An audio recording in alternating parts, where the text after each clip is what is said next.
Good morning and good evening. How are you everybody? നിങ്ങളെല്ലാവരും സുഖമായിരിക്കുന്നെന്ന് വിശ്വസിക്കുന്നു. പ്രഭാതവന്ദനം, സന്ധ്യാവന്ദനം. Hope you all are doing well. 1 Corinthians chapter 14 verse 4. 1 കൊരിന്ത്യർ ലേഖനം 14 അധ്യായം അതിന്റെ 4 വാക്യം. അന്യഭാഷയിൽ സംസാരിക്കുന്നവൻ തനിക്കുതാൻ ആത്മീക വർധനവ് വരുത്തുന്നു. He that speaks in an unknown tongue edifieth himself. നമ്മുടെ ജീവിതത്തിൽ പരിശുദ്ധാത്മാവിൽ നിറഞ്ഞുള്ള ആരാധന, അന്യഭാഷയിൽ നിറഞ്ഞുള്ള പ്രാർത്ഥനകൾ, ഇത് നമ്മുടെ ജീവിതത്തിൽ വലിയ മാറ്റങ്ങൾ കൊണ്ടുവരുന്നു. In our life, when we are filled with the anointing and when we worship and when we fill with the anointing and speaking tongues, it will bring a lot of changes. അന്യഭാഷയിൽ സംസാരിക്കുന്നവൻ ദൈവത്തോട് സംസാരിക്കുന്നു, അപ്പോൾ തന്നെ തനിക്ക് തന്നെ ആത്മീക വർധനവ് വരുത്തുന്നു, നമ്മുടെ ശക്തിയും വർദ്ധിക്കുന്നു. And those who are speaking in an unknown tongue speak not unto man but unto God. When he speak in an unknown tongue, he edifies himself and he increases the divine strength. Tongues remind us of the Holy Spirit in dwelling presence. അന്യഭാഷ പരിശുദ്ധാത്മാവിന്റെ നമ്മളിലുള്ള വാസത്തെ വെളിപ്പെടുത്തുന്നതാണ്. He who speaks in a tongues edifies himself. അന്യഭാഷയിൽ സംസാരിക്കുന്നവൻ തനിക്ക് തന്നെ ആത്മീക വർധനവ് വരുത്തുന്നു. Amen. Amen. Tongues are for edification.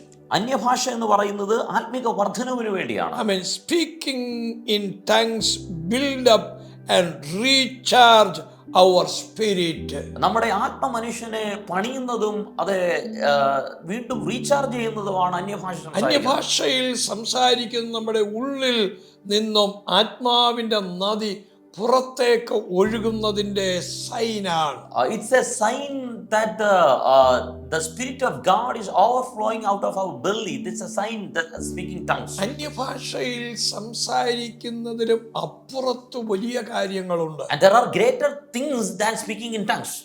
പക്ഷേ അന്യഭാഷയിൽ സംസാരിക്കുന്നത് നമ്മുടെ ലൈഫിലെ ഇമ്പാർട്ടേഷൻ, പാർട്ട് ഓഫ് മാനിഫെസ്റ്റേഷൻ ആണ്. But speaking in tongues is an important and impartation part of our life.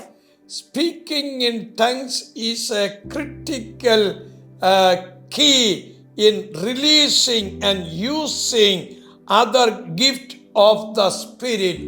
ആത്മാവിന്റെ മറ്റു വരങ്ങളെ നാം ഉപയോഗിക്കുന്നതിന് മുന്നേ ഉള്ള ഒരു പ്രധാനപ്പെട്ട താക്കോലാണ് അന്യഭാഷയിൽ നാം സംസാരിക്കുക എന്നുള്ളത്. ഈ താക്കോൽ നാം ഉപയോഗിക്കണം. This key we need to use. അത് നമ്മുടെ ജീവിതത്തെ മുഴുവനും മാറ്റിമറിക്കും. And it will change our life completely. Tongues is a sign of connection to the kingdom of God.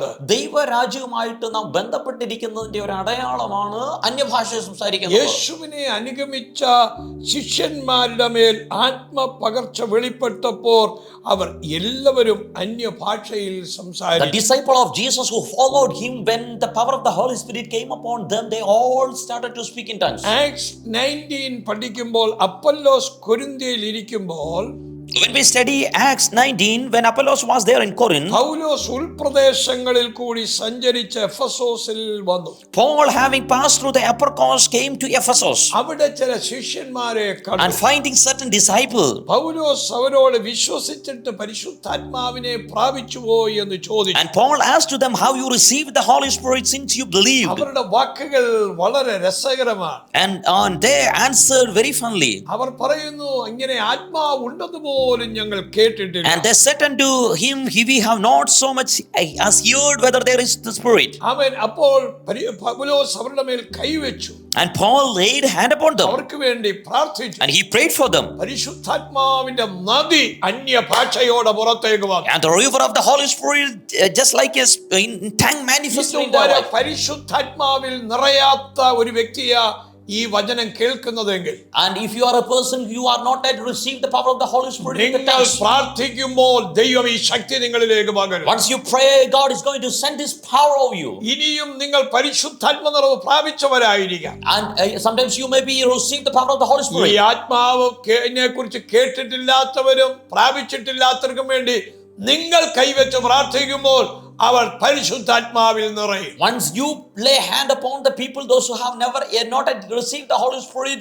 once you pray, they are going to receive the power. ദൈവം വൻ കാര്യങ്ങൾ ചെയ്യാൻ പോകുകയാണ്. God is going to do marvelous things. ഇന്ന് ഒരു അഭിഷേകത്തിന്റെ കൈമാറ്റം നിങ്ങളിൽ സംഭവിക്കും. Today, an impartation of the Holy Spirit is going to take over your life. പ്രാർത്ഥിക്കുമ്പോൾ Once you pray, മറ്റുള്ളവരിൽ വിടുതലുകൾ സംഭവിക്കും. deliverance are going to take place others. അങ്ങനെയാ യേശു തന്റെ ശിഷ്യന്മാരെ അയച്ചത്.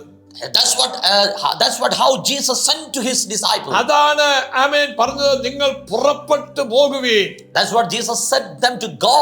ആമേൻ, നിങ്ങൾ പുറപ്പെട്ടു പോകുമ്പോൾ Once you go, നിങ്ങൾ അത്ഭുതങ്ങളും അടയാളങ്ങളും കാണും. you will see signs and wonders. Amen. Amen. ഈ മീറ്റിംഗ് നിങ്ങൾ കേട്ട് കഴിയുമ്പോൾ After you listen this sermon, നിങ്ങളിൽ ഒരു ഇമ്പാർട്ടേഷൻ ദൈവം പകരും. God will send an impartation over you. നിങ്ങൾക്കും നിങ്ങൾ ചെല്ലുന്ന ഇടത്തും നിങ്ങൾ കൈവച്ച് പ്രാർത്ഥിക്കുന്നവരിലും വലിയ അത്ഭുതങ്ങൾ നടക്കും.